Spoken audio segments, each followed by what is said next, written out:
正好我对文家宝家里的事情稍微多一点了解，所以我今天呢可能会，呃，我用的评价可能会比较，怎么说是，可能有点这个狠，嗯那么确实是温家宝任内的中国经济和社会呈现出两极化，一方面是权贵和富豪穷奢比阔，另一方面是升斗小民工作辛苦度日不易。那么这就是我前面讲说，中共从赵紫阳之后，经济改革就抛弃了社会公正这个原则。那么它是为权贵在服务，这种情况下经济发展是必然会造成社会两极化。那么同时呢，由于各级官员为了政绩和裁员，加上有机会在从中捞钱受贿，所以对企业造成的环境污染、食品安全这些问题不管不问，所以民怨很大。那么很多人看到温家宝作秀，喜欢骂他影帝。我的看法是，温家宝的作秀其实是有他自保的考量。就是所谓他要自保有两个层面，第一个层面就是他做出一种亲民秀来，表面上能换取一些头脑简单的民众的喜欢，那么减轻了民众对当局的不满。那么第二个层面是私人的，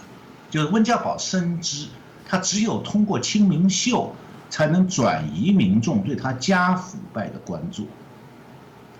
因为温家宝自己家庭里的腐败，特别是他夫人的腐败，在北京是很多人都了解的，特别是他原来工作过的地质部，很多人都知道，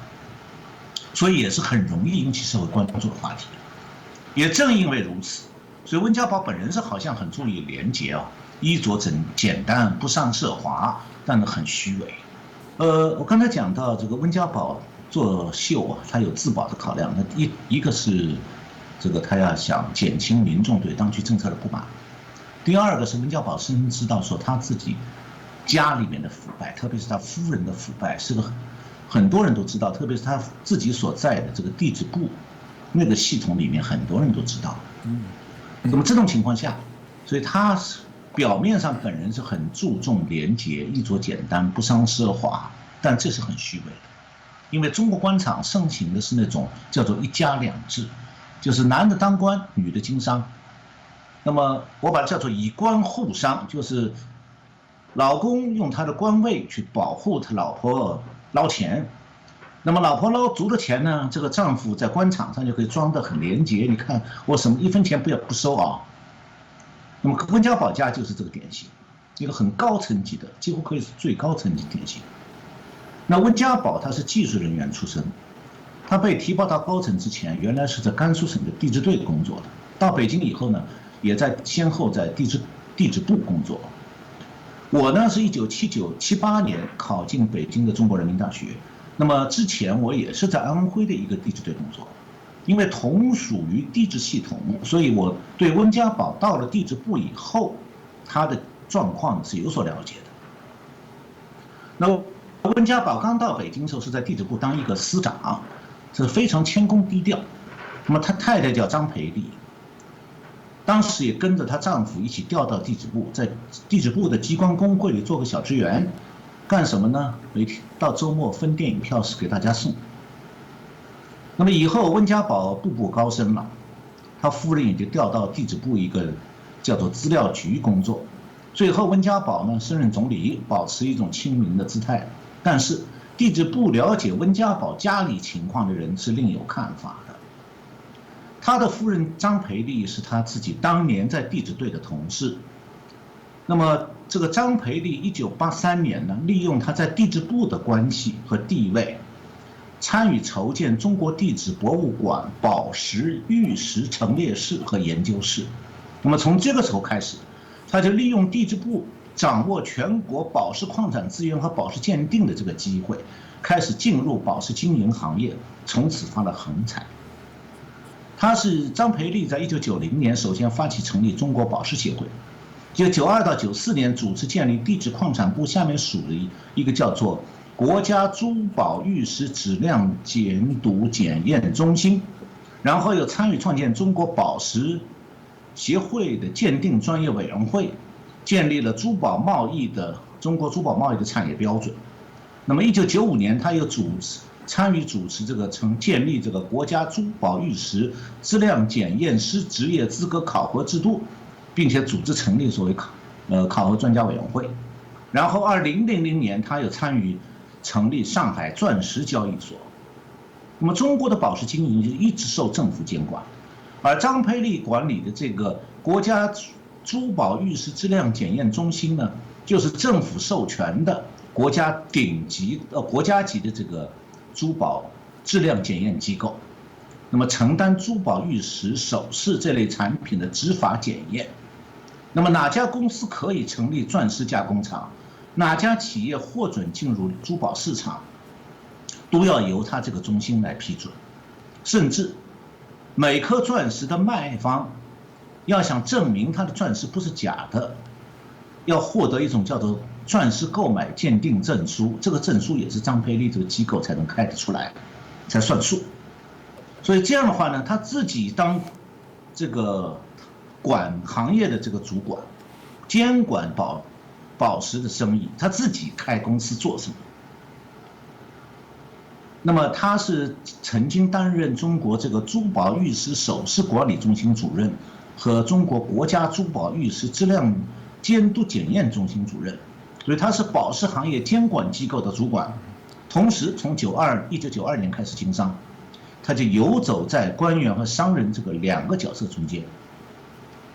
我下面讲一段他怎么捞钱啊？他是身为国营的中国地质部所属的叫做地矿宝石总公司的负责人。那国营的企业，国政府的钱，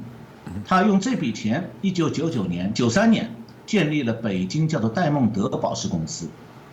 戴蒙德就是 diamond 钻石的这个英文词。然后1年以后，让他弟弟张建民还有他的一个同事以个人名义拿了这个公司的80%的股份。然后这个北京这个戴蒙德宝石公司又去到深圳投资一个深圳戴蒙德宝石公司，然后让温家宝弟弟温家宏去掌管。所以在北京还有很多地方的这个银行业，有人讲过这样的话，说在领导层的圈子里，大家都知道张培利的生意活动，说他的办公室打电话给企业界人士不是什么不寻常的事情。那你如果接到了张培利那边来的电话，怎么能说不呢？当时国际上有些著名珠宝公司也去拍他的马屁，比方有一个叫 Cartier， 还有一个叫 De Beers， 这两家著名的珠宝公司的主管也是经常拜访张培利。那比方讲，世界珠宝联合会主席卡瓦雷就曾经讲过这样的话，他说在中国，张培利是最重要的人，他是中外合伙人之间的桥梁。然后呢，张培利的这个 Diamond 公司1999年和俄国、南非达成进口钻石的协议，然后张培利的这个 Diamond 公司就在上海上市，这个 IPO 一下子筹集到，通过 IPO 就是这个上市，这个发股一下子筹到了5000万美金。那么这个公司的文件显示说，就是这个上市这件事情，温家宝家里面捞了800万美金。而且呢，后来为了逃避社会上指责，温家宝还一度考虑说要跟张培利离婚，这个在维基解密上面公布的美国国务院文件里都提到过的。不过好像后来离婚这个事情也不了了之了。那么总理的家人掌控全中国的钻石生意，当然路通啊，财源滚滚啊，谁愿意出面去挡总理家的财路？对温家宝本人来讲，我对他评价不高，因为他没有赵紫阳那种多年经济管理积累起来的经验和直觉，也没有赵紫阳那种对复杂局面下摸索路径的悟性和判断力，但是他的运气比赵紫阳好，因为温家宝任总理之前呢，中共我前面提到过，他那共产党传统的公有制加计划经济这套这个共产党经济模式已经走进死胡同了。所以1997年开始呢，中共是改行企业私有制和市场经济，放弃了计划经济。那么从这个角度来看，温家宝担任总理之前，当年挡住赵紫阳改革路径的制度障碍已经被中共自己消除掉了，所以温家宝没什么大难题了。温家宝任上，他也没有什么要做的这些重大的经济改革措施，也不需要这样的措施。那么，但是另一方面，不能以为说中共把国有企业私有化了就算是好事情。中共这个也是资本主义，但是我把它叫做共产党资本主义，英文叫做 Communist Capitalism。懂英文人都知道，这样一个称呼是高度讽刺的。什么意思呢？所谓的共产党资本主义，就是共产党干部自己来当资本家，或者刚才讲了，一家两制，丈夫当官，夫人太太当资本家。所以必然的话，这个国家是全面腐败的。但是呢，恰恰是共产党资本主义这种制度，反而让温家宝家族在里面如鱼得水。也因为高层官场官官相护，又不是只有温家宝一家黑呀，江泽民家、李鹏家、朱镕基家谁家不黑呀？所以大家都官官相护，平安无事。那么讲到共产党资本主义，我想稍微多说几句。就中华民国政府在大陆失败，其中经济层面有一个因素，就是中共用土地改革诱惑农民为他卖命。但是呢，中共是把农民彻底骗了，当然也把国民政府在大陆给坑了。因为中共骗农民说我们要土地改革，把土地给你们，结果农民土地到手不到5年，中共又搞公有化，把全国的私有资产全部充公了。这样的话呢，共产党政权就通过变私为公，把全国的私有财产全部变成他的，然后就靠这个建立了共产党政权的工业基础。那么工人和农民全都变成中共的廉价劳动力，只有获得政治经济特权的共产党干部和共产党重用的人，才能够有一点好处。事情还不是到这里结束。那么上个世纪90年代，我刚才谈到说中共又搞私有化，那么私有化是变公为私，前面我讲的是变私为公，共产了。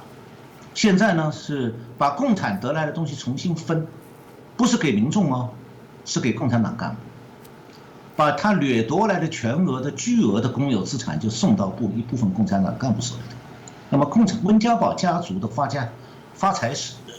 就是共产党如何变公为私的一个范例。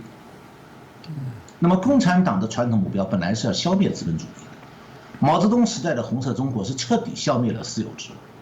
那么资本家的绝大部分财产和农民的土地都被剥夺了。那么共产党是在邓小平死了以后，这个红色的政权居然和资本主义经济制度结婚了。这不仅仅是说共产党政权容忍资本主义的发展，而是说共产党的精英自身变成了中国最富有、最有权势的资本家。我记得1988年在维也纳开过一个社会主义国家改革的讨论会，那个时候匈牙利还是共产党国家。有一个匈牙利的经济学家在会上讲一句话，他说：“我认为啊，所谓的社会主义无非就是从资本主义到资本主义的过渡时期。”这话讲得蛮深刻的，就社会主义早晚一天要回到资本主义去。但是呢，你不要以为说共产党的改革是一种什么了不起的成就。